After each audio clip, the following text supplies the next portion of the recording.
La zona coperta dalle telecamere di videosorveglianza e di filmati che riprendono i banditi sono già nelle mani dei carabinieri, malviventi che potrebbero avere le ore contate. La comunità si è risvegliata sotto shock. Essendo una piccola comunità a Cavallino Treporti, ci si conosce un po' tutti. Ho ritenuto di andare a casa di queste persone per vedere se avevano bisogno di qualcosa e per sapere le condizioni di salute.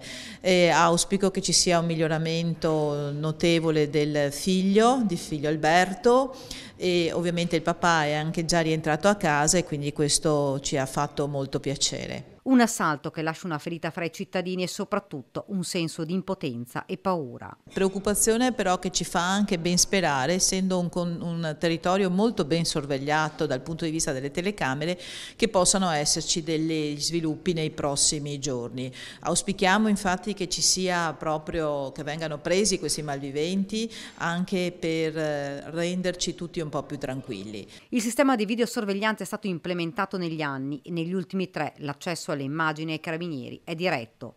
È stato un via vai nell'abitazione della famiglia, di amici, di parenti e vicini di casa che hanno voluto portare una parola di conforto, residenti che sono esasperati per queste incursioni, non con questa violenza e gravità, ci dice il vicino, ma di furti ce ne sono stati diversi. I carabinieri hanno detto: se entro, che sono in casa, io o loro non vanno fuori. Lei pensa di fare qualcosa, di mettere qualche sistema d'allarme? Sì, però lo faremo, ma tanto i buoi sono fuori adesso. Come ha dormito stanotte dopo quello che è accaduto?